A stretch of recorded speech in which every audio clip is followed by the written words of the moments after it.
Free Grace, the way we usually describe ourselves is as a broken church.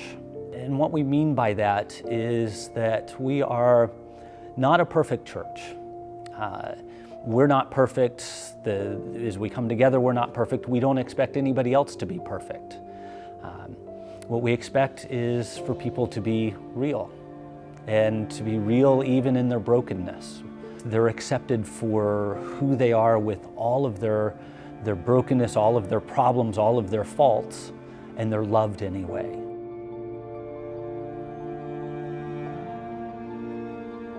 Lewiston is a very broken place. Spiritually, it's a very dark place.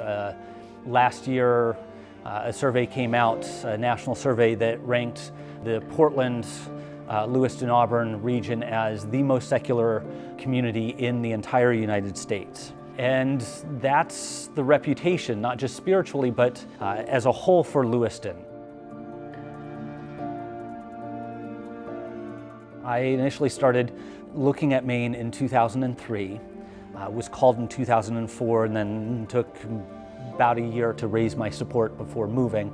At that time, we had one PCA work in the state, and that was a mission church in Portland. That didn't get started until the fall of 2000. It's still just the two of us. The church in Portland there, that's our mother church, and then us 40 miles north away from everybody else in the U.S. Otherwise, it's empty of the PCA. It's empty of Reformed. There are a handful of OPC churches scattered throughout the state, none within 30 miles of our community. As a whole, Maine is one of the 5 least church states in the U.S. About 3% of the state's population are evangelical.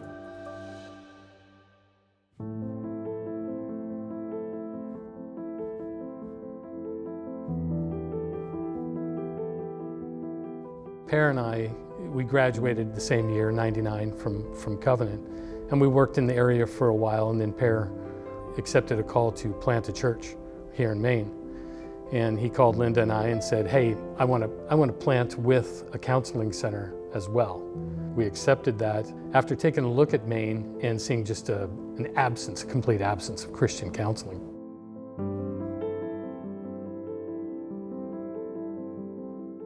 People are comfortable coming to a church in the middle of the week because they're coming for counseling. I have a sign on the front door that says Jordan's Bridge Christian Counseling. It's above Free Grace Presbyterian Church. And nobody's had a problem walking in those doors. Christians, non-Christians, people from other denominations. Nobody has a problem coming into this building to see a counselor, even though you walk in here and it's clearly a church. That, I think, helps to make people comfortable, if that makes sense.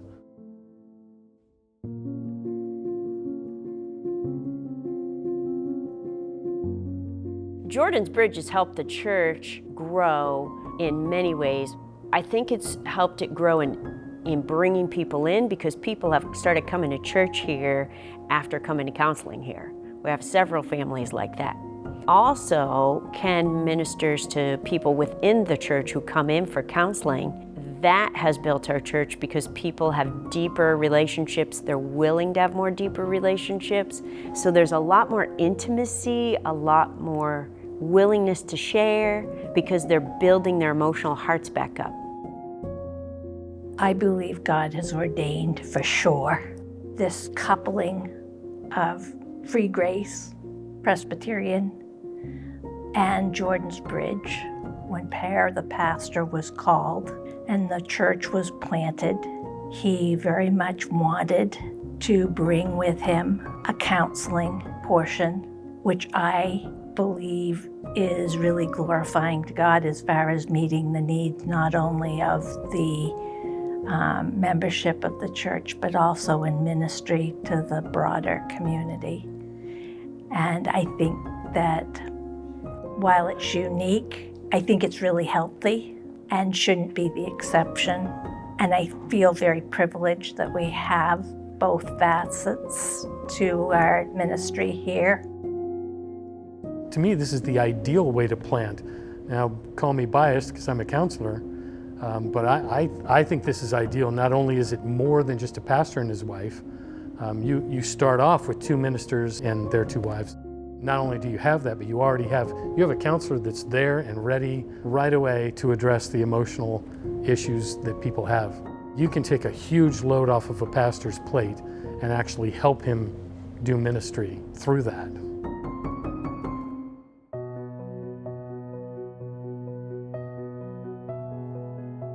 It's that brokenness that brings people to Free Grace, because they can come and be broken and know that's okay and find healing not in any great program that we have or anything that we offer, but find what binds them together, binds us all together, is that brokenness, and then Jesus Christ, that He is the only response to that, and that's what brings the hope in the midst, the healing for it. The thing that stood out to me when I first started coming here was it was observable how real the members were in their care for one another.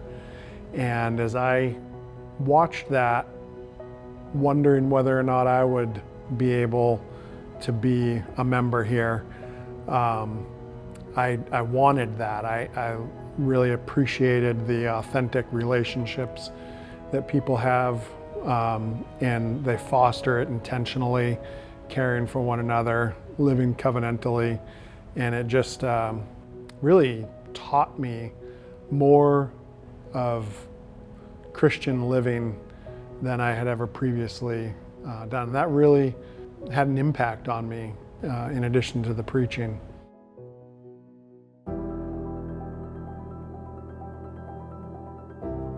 God's people are here, and people in Maine in general, maybe the Northeast in general, are kind of stoic, a little bit tough to get to know, and unfortunately, a lot of the natives to this area are unchurched, people who just have grown up without anything at all, and they're desperate for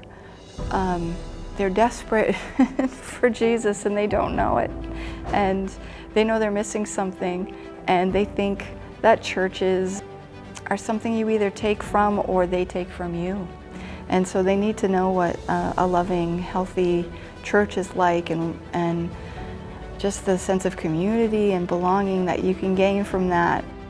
It comes down to calling. He called us to New England. As we looked at New England and said, okay, if this is where God is calling us, what does that take? And we don't have lots of churches, so you can't just say, well, I'm called to New England, let me find an open pulpit. If you're going to minister in New England, well, you're going to have to create that. We're here until God calls us away. We're not free to just get up and go. We can't say, oh, well, this church is bigger, they're going to offer me more. I can give up the second job and just work one job, or maybe He'll call us to something at some point. But until He does, this is where we have to be with all of who we are. And that's the only way we know how to do it, is we're here, this is us, and that's it.